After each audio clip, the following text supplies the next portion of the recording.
حضرت حسن بصری رحمۃ اللہ علیہ کا زمانہ ہے۔ آپ کی ایک شاگردہ جو باقاعدہ آپ کا درس سننے آتی تھی، نہایت عبادت گزار تھی۔ اس بیچاری کا جوانی میں خاوند چل بسا۔ اس نے دل میں سوچا، ایک بیٹا ہے، اگر میں دوسرا نکاح کر لوں تو مجھے دوسرا خاوند تو مل جائے گا، لیکن میرے بچے کی زندگی برباد ہو جائے گی۔ اب وہ بچہ جوان ہونے کے قریب ہے، یہی میرا سہارا سہی۔ لہٰذا اس عظیم ماں نے یہی سوچ کر اپنے جذبات کی قربانی دی۔ وہ ماں گھر میں بچے کا پورا خیال رکھتی، لیکن جب وہ بچہ گھر سے باہر نکل جاتا تو ماں سے نگرانی نہ ہو پاتی۔ اب اس بچے کے پاس مال کی کمی نہ تھی، اٹھتی ہوئی جوانی بھی تھی۔ یہ جوانی دیوانی مستانی ہو جاتی ہے، چنانچہ وہ بچہ بری صحبت میں گرفتار ہو گیا، شباب اور شراب کے کاموں میں مصروف ہو گیا۔ ماں برابر سمجھاتی، لیکن بچے پر کچھ اثر نہ ہوتا، چکنا گڑا بن گیا۔ وہ اس کو حضرت حسن بصری کے پاس لے کر آتی، جب بھی اس کو کئی گھنٹے سمجھاتے، لیکن اس بچے کا نیکی کی طرف رجحان ہی نہیں تھا۔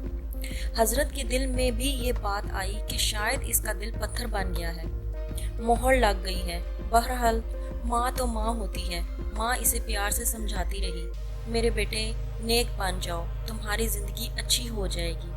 کئی سال برے کاموں میں لگ کر اس نے اپنی دولت کے ساتھ اپنی صحت بھی تباہ کر لیا، اور اس کے جسم میں لا علاج بیماریاں پیدا ہو گئیں۔ معاملہ یہاں تک آ پہنچا کہ اٹھنے کی بھی سکت نہ رہی اور بستر پر پڑ گیا۔ اب اس کو آخرت کا سفر سامنے نظر آنے لگا۔ ماں نے پھر سمجھایا، بیٹا تو نے اپنی زندگی تو خراب کر لی، اب آخرت بنا لے اور توبہ کر لے۔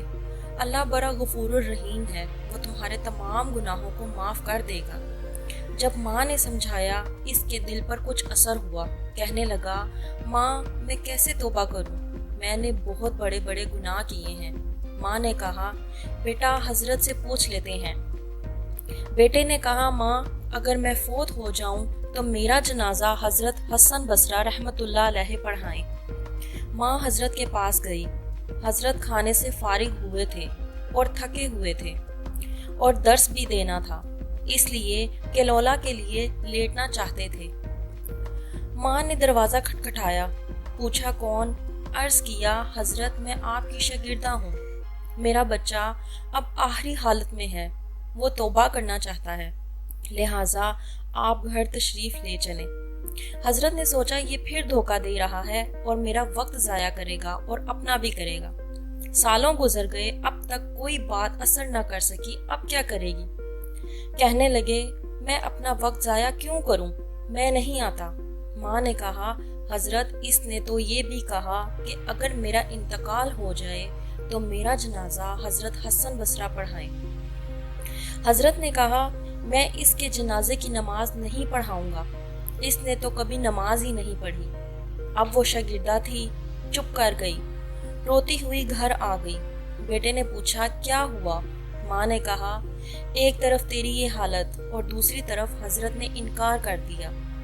اب یہ بات بچے نے سنی تو اس کے دل پر چوٹ لگی اور کہا، ماں میری ایک وصیت سن لیجئے۔ ماں نے پوچھا، بیٹا وہ کیا؟ عجیب وصیت۔ کہا، امی میری وصیت یہ ہے کہ جب میری جان نکل جائے تو سب سے پہلے اپنا دوپٹہ میرے گلے میں ڈالنا، میری لاش کو کتے کی طرح صحن میں گھسیٹنا، جس طرح مرے ہوئے کتے کی لاش کو گھسیٹی جاتی ہے۔ ماں نے پوچھا، بیٹا وہ کیوں؟ کہا، امی اس لیے کہ دنیا والوں کو پتہ چل جائے کہ جو اپنے رب کا نافرمان اور ماں باپ کا نافرمان ہوتا ہے، اس کا انجام یہ ہوا کرتا ہے۔ میری پیاری ماں، مجھے قبرستان میں دفن نہ کرنا۔ ماں نے کہا، وہ کیوں؟ کہا، ماں مجھے اسی صحن میں دفن کر دینا، ایسا نہ ہو کہ میرے گناہوں کی وجہ سے قبرستان کے مردوں کو تکلیف پہنچے۔ جس وقت نوجوان نے ٹوٹے دل سے عاجزی کی، یہ بات کہی تو پروردگار کو اس کی یہ بات اچھی لگی، روح قبض ہو گئی۔ ابھی روح نکلی ہی تھی، ماں آنکھیں بند کر رہی تھی تو دروازے پر دستک ہوئی۔ پوچھا کون؟ جواب آیا، حسن بصری ہوں۔ کہا حضرت آپ کیسے؟ فرمایا جب میں نے تمہیں جواب دیا اور سو گیا، خواب میں اللہ رب العزت کا دیدار نصیب ہوا۔ پروردگار نے فرمایا حسن بصری تو میرا کیسا ولی ہے؟ میرے ایک ولی کا جنازہ پڑھنے سے انکار کرتا ہے۔ میں سمجھ گیا کہ اللہ نے تیرے بیٹے کی توبہ قبول کر لی ہے۔ تیرے بچے کی نماز جنازہ پڑھنے کے لیے حسن بصری کھڑا ہے۔